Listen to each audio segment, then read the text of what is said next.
Hello and welcome to SDCM. मैं Abhishek Soni present कर रहा हूँ बीएससी सेकेंड ईयर फिजिक्स का एक इंटरेस्टिंग टॉपिक, जिसमें आज हम एक इम्पोर्टेंट डेफिनेशन के बारे में डिस्कशन करने वाले हैं।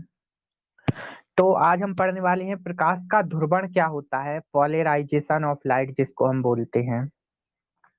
तो एक छोटी सी डेफिनेशन देखेंगे प्रकाश का ध्रुवण एक्चुअल में क्या होता है। तो चलिए देखते हैं प्रकाश का ध्रुवण क्या है। तो डेफिनेशन देखते हैं सबसे पहले पोलराइजेशन ऑफ लाइट की।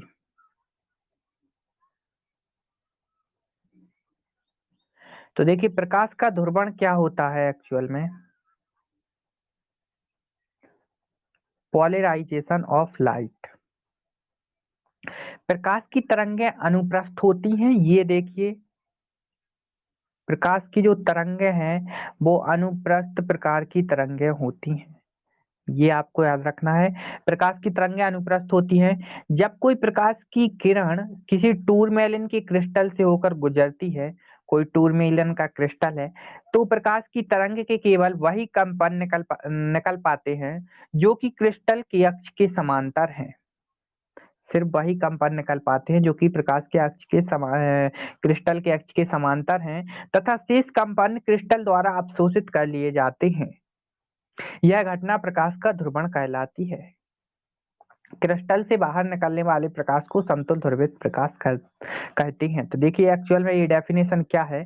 कोई एक टूरमेलिन का क्रिस्टल है, फॉर एग्जांपल ये टूरमेलिन का क्रिस्टल है कोई, तो इससे केवल वही किरणें, प्रकाश की किरणें गुजर पाती हैं जो इसकी अक्ष के समांतर है। फॉर एग्जांपल अगर ये टूरमेलिन के अक्ष है, तो इस अक्ष के समांतर जितनी भी प्रकाश की किरणें जाएंगी वो टूरमेलिन के क्रिस्टल से निकल पाएंगी, कुछ इस टाइप से। इसकी अक्ष के समांतर जितनी भी प्रकाश की किरणें होगी, और अक्ष की समांतर जो प्रकाश की किरणें नहीं होंगी, कुछ इस टाइप से आई अगर प्रकाश की किरणें कुछ इस टाइप से, तो ये वाली किरणें इस टूरमेलिन के क्रिस्टल से बाहर नहीं निकल पाएंगी, ये इस क्रिस्टल द्वारा अवशोषित कर ली जाएंगी। तो इसी घटना को प्रकाश का ध्रुवण कहते हैं, पोलराइजेशन ऑफ लाइट।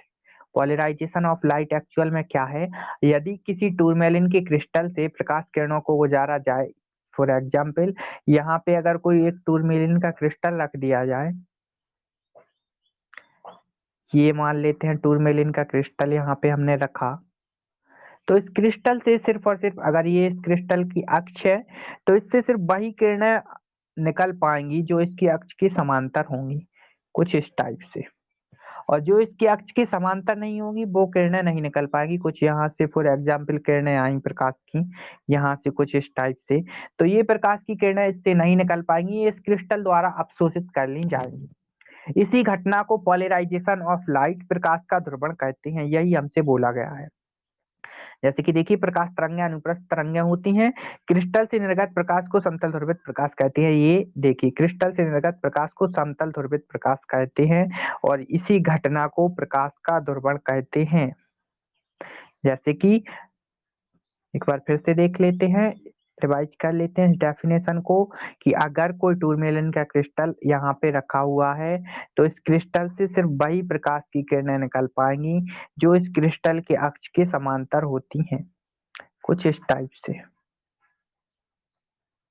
और अगर इस प्रकार क्रिस्टल के अक्ष के समांतर नहीं है प्रकाश किरणें, तो वो इस क्रिस्टल से नहीं निकल पाएंगी, और इसी घटना को प्रकाश का ध्रुवण, पोलराइजेशन ऑफ लाइट कहते हैं।